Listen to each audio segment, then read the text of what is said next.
Pertanyaan kedua, hukum orang kupon tambahan untuk panitia korban berbeda dengan masyarakat lainnya. Betul ke Pak Ustaz? Baik. Ini dulu, ini pertanyaan 3 ini. Bapak Ibu sekalian, apa hukumnya panitia mendapat kupon khusus sebagai berbeda dengan yang lain? Ini Bapak Ibu, ini masalah yang selalu saya bahas, saya tekankan, dan ini saya minta tolong diperbaiki kalau yang melakukan. Bapak Ibu sekalian, panitia itu statusnya, ini mohon maaf Bapak Ibu ya, kepanitiaan ini dalam masalah korban ini adanya di Indonesia ini Pak. Di tempat-tempat lain tidak ada panitia korban itu. Bapak boleh cek lah. Saya 15 tahun saya di Madinah, tidak ada namanya saya dengar panitia korban. Kita ini kan serba panitia. Masuk Ramadan, panitia Ramadan. Kalau saya katakan, boleh saya katakan ini adalah Islam Nusantara ini. Cuman mungkin Bapak Ibu, salahkah kepanitiaan di dalam masalah ibadah? Karena korban itu Pak ibadah. Dan itu adalah ibadah individu. Dengan ada panitia ini berarti apa? Ibadah kita serahkan mengerjakannya kepada prinsipnya ibadah itu siapa beribadah dia melakukan. Ini kok diserahkan pula kepada orang. Ini sebenarnya eksistensi panitia ini apa sebenarnya? Maka Bapak Ibu sekalian, untuk menjawab itu kita perlu tahu ibadah itu dibagi oleh ulama 3 macam. Ibadah yang Allah syariatkan kepada kita. Yang pertama Bapak Ibu sekalian, ibadah itu namanya ibadatun badaniyah. Ibadah yang bersifat badan, fisik. Maka yang dituntut oleh Allah, persembahan kepada kita, dari kita itu persembahan badan kita. Maka ruku, sujud, berdiri kan begitu. Seperti solat. Dan juga seperti puasa. Maka puasa itu menahan diri. Untuk ibadah fisik Bapak Ibu, sepakat ulama mengatakan tidak boleh diwakilkan kepada orang lain. Untuk ibadah fisik. Maka jangan nanti kena mengaji sampai jam 12 nanti ni subuh ngantuk-ngantuk, besok tu bapak bilang sama isteri, "Bu, subuhkan saya dulu, saya ngantuk." Boleh enggak? Boleh minta diwakilkan untuk solat subuh sama isteri? Ada bapak-bapak buat begitu? Kan tidak ada kan? Kenapa? Karena itu sudah satu hal yang ijma' ulama mengatakan tak boleh. Kalau ibadah itu ibadah badaniyah namanya. Yang kedua Bapak Ibu sekalian adalah ibadah yang sifatnya maliyah. Maliyah itu apa? Ibadah yang dituntut persembahan dari kita itu mengeluarkan sebagian harta. Seperti zakat, sedekah, termasuk ibadah korban. Maka ibadah seperti ini kalau maliyah sifatnya, bolehkah diwakilkan? Maka bolehkah zakat kita? Itu kan ibadah kita itu. Kita serahkan kepada orang lain untuk menyerahkannya kepada yang berhak, asnaf. Bapak Ibu sekalian, maka ibadah maliyah seperti zakat. Malah zakat itu afdalnya diserahkan kepada amil. Nanti amil yang menyalurkannya kepada asnaf yang berhak. Malah lebih afdal Bapak Ibu sekalian. Maka di sini yang namanya ibadah maliyah, sepakat ulama mengatakan boleh diwakilkan melakukannya kepada orang lain. Bapak Ibu sekalian, ada lagi ibadah yang ketiga, namanya ibadatun badaniyatun maliyah. Tadi kan ada ibadah spesifik badan, ada ibadah spesifik maliyah, tapi ada ibadah yang menggabung kedua-duanya, ibadah badan dan ibadah harta juga. Apa itu ibadah? Ibadah haji. Maka ibadah haji itu satu sisi tak boleh diwakilkan kepada orang. Maka selagi kita hidup sehat, tak boleh bapak mewakilkan ibadah haji bapak kepada orang lain. Kapan boleh kita baru menggantikan atau mewakilkan ibadah haji kita kepada orang lain? Ada syaratnya. Maka syarat yang pertama, yang dihajikan itu sudah meninggal dunia, atau dia dalam makna meninggal dunia. Kemudian yang kedua, Orang yang menghajikannya itu syaratnya dia sudah pernah haji. Itu Bapak Ibu. Sekarang kita fokus saja kepada ibadah maliyah tadi. Berarti ibadah maliyah korban. Ibadah korban berarti Bapak Ibu sepakat ulama mengatakan boleh diwakilkan. Kemudian yang kedua, apa dalil bolehnya diwakilkan? Rasulullah SAW sendiri. Rasulullah SAW Bapak Ibu sekalian, di akhir hayatnya dia berkorban dengan 100 ekor onta. 100 ekor onta Pak. Setelah itu meninggal dia setelah beberapa bulan setelah itu dia wafat. 100 ekor onta ini dia laksanakan dia sendiri sebanyak 63 ekor. Maka 63 ekor itu disembelihnya. Selesai 63 ekor disembelihnya, dipanggilnya Ali bin Abi Thalib. Ali, kau lanjutkan menyembelihnya ke yang sisa. Bapak Ibu sekalian, kenapa 63 ekor setelah itu dia wafat? Rupanya isyarat bahwa umur beliau cuma 63 tahun. Masya Allah. Bapak Ibu sekalian, setelah itu Ali yang melanjutkan ibadah kurban tadi. Bapak Ibu, dengan Rasulullah mewakilkan kepada Ali, berarti menyerahkan ibadah kurban kita kepada orang lain boleh. Yang ketiga Bapak Ibu, Rasulullah SAW membolehkan Fatimah mewakilkan ibadah korbannya disembeli oleh orang lain. Namun Rasulullah berpesan kepada Fatimah waktu itu, hai Fatimah, hadiri ibadah penyembelian ibadah korbanmu. Disuruh Fatimah untuk berdoa ketika ibadah korbannya itu disembeli. Maka disunatkan Bapak Ibu, peserta-peserta korban ketika disembeli korbannya diminta hadir menyaksikan korbannya. Itu ada dasarnya. Itu perintah Rasulullah kepada Fatimah. Bapak Ibu sekalian, sekarang ini berhubungan dengan masalah kupon panitia. Kok panjang sekali Pak Ustaz, mana kupon panitianya ini? Ini kan masalah fikih, tidak bisa lanjut begitu Pak. Terpaksa Pak.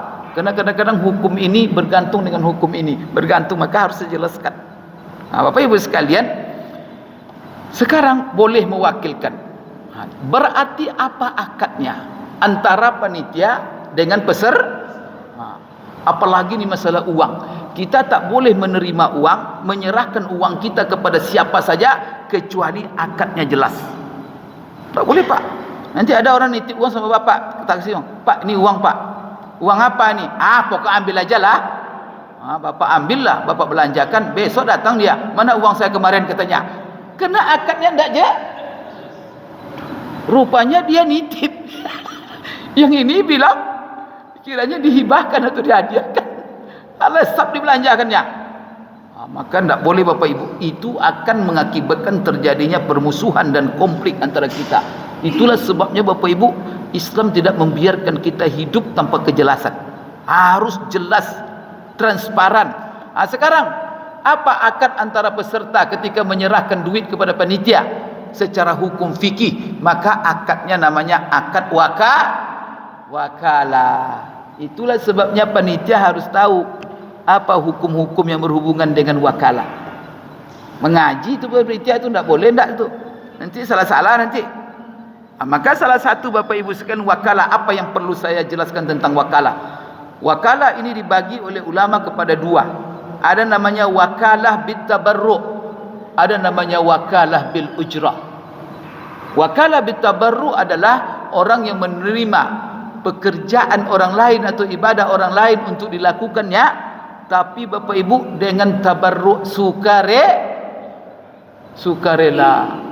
Dia menerima ibadah orang itu untuk disanakan hanya menuntut dan mencari pahala di sisi Allah. Karena dia sadar, karena ini ibadah kepada Allah. Jangankan melaksanakan ibadah orang, menunjukkan orang saja kepada satu kebaikan lalu dilakukan orang itu, kita mendapat pahala. Apalagi kita sendiri melaksanakan. Maka panitia ini mulia Pak. Maka kalau panitia-panitia itu mengambil sifat wakalahnya bitabarru', surga tantangannya. Capek dia Pak, waktunya apa semua. Ingat Pak, yang menghargai itu nanti semuanya siapa? Allah. Tidak akan ada sia-sia sedikit pun pekerjaan Bapak. Maka jangan mengeluh saya tak dapat apa-apa. Bapak Ibu, kita keyakinan kita itu amal soleh luar biasa. Ibadah korban itu syiar Pak. Allah yang bangga, kita yang melaksanakan itu. Atau kita cari duit di situ, cari duit di siri daging. Sayang Bapak Ibu sekalian. Oleh karena itu panitia jangan terbetik cari daging, tetapi pelaksanaan amanah itu yang terbetik. Inilah barangkali setahun kita Bapak Ibu beramal. Ini medan bagi kita untuk memperbanyak tabungan amal kita untuk menghadap Allah Subhanahu wa taala. Jangan dirusak dengan nafsu hanya untuk cari sehingga apa? Panitia. Maka Bapak Ibu sekalian ini ya, nanti saya jelaskan. Jadi Bapak Ibu akad wakalah. Pertama bitabarruk. Yang kedua Bapak Ibu sekalian, wakalah itu bil ujrah. Boleh kita, boleh. Apa arti bil ujrah itu? Orang tak mau dia mengerjakan ibadah orang lain dilakukannya kecuali dia minta upah. Boleh. Tapi apa upah dunia mana dapat nanti? Di sisi Allah, Allahu a'lam. Kerana ini adalah ibadah. Tak salah Pak kalau minta upah. Tapi bagaimana teknisnya? Itu yang perlu diapakan. Itu diatur juga. Kalau seandainya Bapak meminta upah atas jasa melaksanakan ibadah orang lain, dari mana upahnya? Itu yang perlu Bapak Ibu ketahui. Sekarang sebelum itu saya jelaskan, antara peserta dengan panitia ini punya kewajiban masing-masing. Panitia punya kewajiban. Apa kewajiban dari panitia? Laksanakan ibadah korban para peserta itu dengan penuh kejujuran. Jujur Pak, transparan. Apa yang dibuat panitia laporkan ada sesuai dengan fakta. Karena saya dengar panitia ini Pak ada pula yang apa? Setelah disembelih korban tu, satu menyembunyikan kepala, satu menyembunyikan kaki, satu menyembunyikan hati, satu itu bukan panitia, itu mungkin pencilok namanya itu. Astagfirullahalazim. Apa disembunyi-sembunyikan? Kita panitia. Tak boleh itu Bapak Ibu sekalian. Tahu peserta marah sama Bapak nanti. Apalagi Bapak Ibu kalau tahu nanti peserta, dan kita tahu kalau diketahui peserta pasti mereka tak enak. Itu itulah haram lagi tu. Karena memang ada juga dibolehkan, tapi apa? Al-ma'rufi urfan kal masyruti syartan. Itu kaedahnya. Itu tidak saya uraikan semuanya Bapak Ibu. Akhirnya kuliah nanti Bapak Ibu semuanya. Masuk di win aja lah nanti. Bapak Ibu sekalian, jadi itu kewajiban peserta panitia. Pertama jujur. Yang kedua laksanakan dengan penuh tanggung jawab. Yang ketiga profesional. Laksanakan sesuai dengan aturan syariah Bapak Ibu sekalian. Maka Bapak Ibu jangan sembarang aja. Karena masalahnya Bapak Ibu ini ibadah korban. Ibadah korban itu ada syariatnya, ada syarat sahnya, ada hal-hal yang tidak sah Bapak Ibu. Contoh kalau seandainya panitia sembarang saja, Bapak Ibu, syarat sah korban umpamanya berhubungan dengan hewan korban, ada syarat sahnya. Pertama, tidak sah nanti hewan korban itu kecuali dari jenis bahimatul an'am. Nanti ada panitia. Karena ada peserta-peserta tu Pak keliling masjid musalla mencari harga yang paling murah. Di sini 3 juta, 2 juta setengah, 2 juta. Ada musalla atau masjid 1.500.000 cuma. Setelah dikorbankan rupanya bukan kambing, bebek dikorbankannya. Karena panitia tidak punya ilmu. Ini kan bahaya nih Pak. Kemudian Bapak Ibu sekalian apa lagi? Okey. Onta, sapi, kerbau atau domba, kambing okey. Tapi tidak cukup jenisnya saja sah. Harus umurnya mencukupi. Maka panitia harus pastikan umurnya sudah cukup. Kena 2 hari saja umurnya kurang Pak, tak sah sebagai korban. Nanti gimana? Untuk onta itu minimal umurnya 5 tahun full dan sudah umurnya masuk yang ke-6. Sapi, kerbau itu wajib umurnya full 2 tahun dan sudah masuk yang ketiga. Kalau domba 1 tahun sudah masuk yang kedua. Kalau kambing kacang, kambing kerempeng, tahu kambing kerempeng kecil itu 2 tahun masuk ketiga baru sah. Kurang 2 hari tidak sah. Sekarang penitia tidak pernah dia berinteraksi dengan hewan, tidak ahli menentukan umur. Gimana Bapak tahu umurnya 2 tahun sudah masuk ketiga? Hewan-hewan itu tidak punya akte kelahiran. Panitia lalu pun jual. Mana aktenya Pak? Ada. Itu jadi masalah. Jadi gimana caranya Pak Ustaz? Caranya Pak, Bapak harus membawa orang ahli. Kalau orang yang berinteraksi jual kerbau, jual apa itu hari-hari Pak tahu dia itu Pak. Dari mana mereka tahu? Dari gigi biasanya. Dibuka giginya, ini 2 tahun ini. Ini sudah dipastikan 2 tahun. Karena gigi ini, subhanallah Bapak Ibu ya. Oleh karena itu Allah luar biasa. Gigi itu menunjukkan umur. Bapak kalau ketawa, kalau saya ahli, saya lihat gigi Bapak, tahu saya umur Bapak itu. Maka dalam bahasa Arab Pak, ini mungkin ada yang belajar bahasa Arab dulu nih. Gigi apa bahasa Arabnya? Sinnun. Umur apa bahasa Arabnya? Nah, ada yang tahu bahasa Arab sini? Itu wajah-wajah Arab semua rata-rata. Umur itu juga sinnun. Sinnun gigi, sinnun umur. Kata itu 2 makna sama. Katanya sama. Maka nanti ke Bapak ke Mekah, tanya oleh orang Arab, kam sinnuka? Itu Bapak hitung. Dia bukan bertanya gigi Bapak, dia bertanya kenapa bahasa Arab itu Pak umur sinnun juga, gigi sinnun juga? Karena antara sinnun gigi dengan umur itu sangat erat korelasinya. Yang kedua tanduk Bapak Ibu. Maka Bapak Ibu nanti Bapak panitia ketika membeli hewan supaya memastikan bawa orang yang ahli.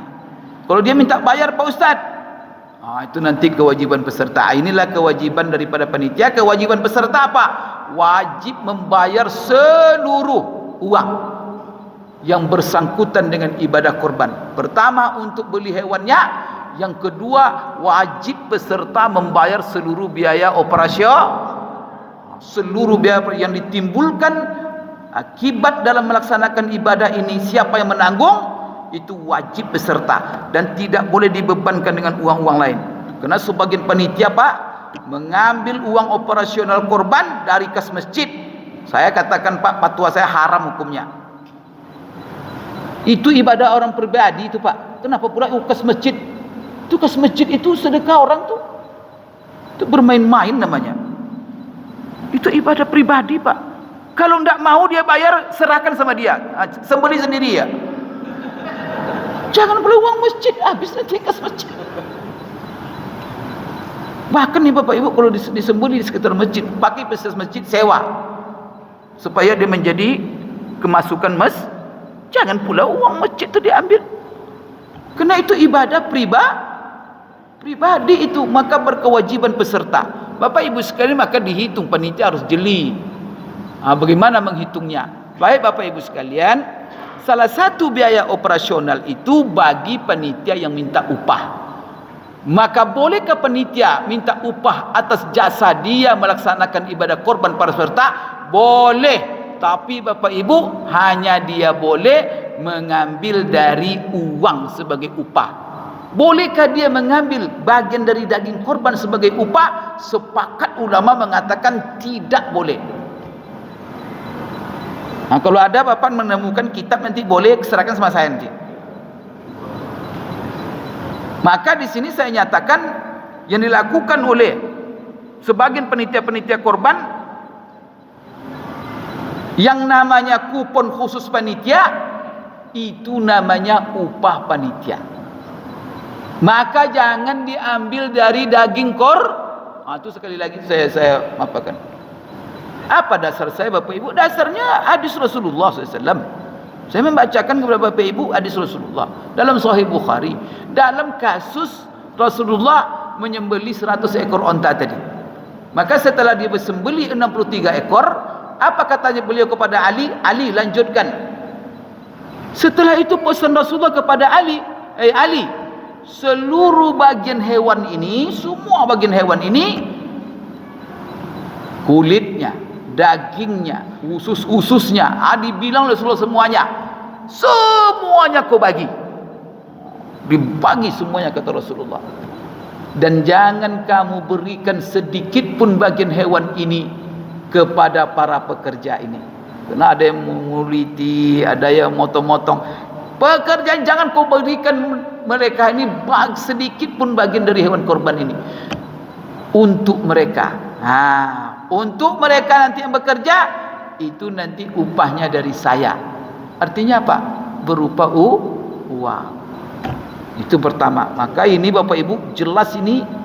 Maka berdasarkan hadis ini Pak, sepakat ulama mengatakan tak boleh menjadikan daging sebagai upah. Kemudian kenapa Bapak Ibu sekalian tak boleh? Apa filosofinya? Filosofinya Bapak Ibu sekalian adalah karena kata ulama, apabila Pak hewan itu sudah dibeli dalam bentuk hewan, berarti itu sudah diniatkan untuk ibadah. Ibadah apa? Sudah niatkan untuk korban. Kalau sudah kita niatkan korban untuk Allah, maka kita itu artinya hewan itu sudah kita serahkan kepada Allah. Berarti itu sudah milik Allah. Kalau sudah kita serahkan kepada Allah, jangan kita Bapak Ibu bertindak sedikit pun kecuali atas izin Allah. Maka di dalam Al-Quran, hewan korban itu hanya boleh fakulu minha wa at'imul qani'a wal mu'tar. Maka hewan korban itu apa kata Allah? Pertama, makan oleh kamu sebagiannya. Kalau tidaklah Allah mengatakan makanlah sebagiannya, kita makan tuh Pak. Cuma Allah mengatakan itu fakulu minha, karena itu sudah milik Allah. Sama dengan tanah wakaf, kalau sudah diwakafkan maka itu dia milik. Tidak boleh lagi dijual-jual beli wakaf itu. Maka di sini dia menjadi ibadah Bapak Ibu sekalian. Fakulu minha wa at'imu, dua saja. Makan sebagiannya oleh kamu, kemudian beri makan orang lain. Tapi untuk upah-upah, maka tak boleh lagi di situ masuk transaksional manusia. Tak boleh diperjualbelikan. Kemudian tidak boleh lagi upah mengupah. Maka Bapak Ibu ulama mengatakan, kalau sempat Bapak umpamanya berkorban sendiri. Korban Bapak sendiri, setelah itu Bapak suruh orang lain yang belinya. Sembelih ya, kulitin sampai dia cencang-cencang dagingnya. Setelah itu selesai bekerja, Bapak bungkus 2 kilo untuk dia. Apa Bapak bilang sama dia? Ini 2 kilo untuk kamu sebagai upah. Batal korbannya Pak. Batal korban itu. Maka panitia kalau mengambil kupon panitia khawatir batal korban peserta. Maka jangan. Kalau Bapak minta upah juga dari mana? Uang operasional. Tentukan saya dari awal. Bilang sama peserta, kami bekerja capek, kami minta upah. Satu orang 500.000. Dihitung nanti berapa.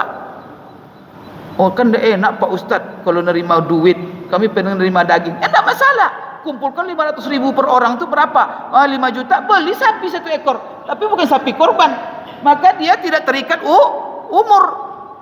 Mungkin umur 1 tahun. Sembeli, tapi itu bukan sembeli hewan itu adalah hewan upah pani. Yang penting Pak, jangan kalau sudah dinyatakan itu hewan korban, jangan diambil dia sebagai upah. Kalau hewan lain itu silakanlah. Maka di sini Bapak Ibu sekalian, di dalam Al-Quran itu diperintahkan Bapak Ibu sekalian, kalau hewan itu sudah diniatkan untuk korban, pertama dikasih tanda Pak. Dikasih tanda ini hewan korban. Setelah dikasih tanda, untuk apa dikasih tanda ini hewan korban? Supaya semua orang memuliakannya. Maka dulu kalau di Arab sampai sekarang Pak, kalau hewan itu sudah korban ada tanda, dikalungkan di lehernya. Kalau kita nanti buat tanda pula, maka kalau orang tahu ini hewan korban, masing-masing semua orang berebut-rebut memuliakan hewan itu. Masih makan, menjaga, begitu tuh Pak. Sunatnya. Jangan pula dijadikan transaksional upah itu tak boleh lagi. Wallahu alam bisawab. Jadi kupon panitia tak boleh panitia menerima daging, boleh. Tapi bukan atas nama upah. Pertama panitia juga sebagai peserta. Ya oke, dia menerima daging sebagai peserta. Kemudian apa lagi? Panitia sebagai warga. Oke, bahwa dia menerima pula daging sebagai warga. Tapi ada lagi khusus panitia, itu tidak lagi, itu kecuali upah. Karena kalau dia panitia dapat, kalau tak panitia, itu namanya, ada pula sebagian orang, kan suka sama suka Pak. Tidak bisa Pak, suka sama suka. Riba itu juga suka sama suka. Judi itu juga. Mana ada orang ngawur Pak, suka sama suka. Ada perempuan ini mohon maaf dia, kesuka sama suka juga itu bayar itu. Jadi halal dia suka sama suka. Astagfirullahalazim. Maka dua kuncinya Pak, suka sama suka satu sesuai dengan syari. Itu yang kedua. Baik.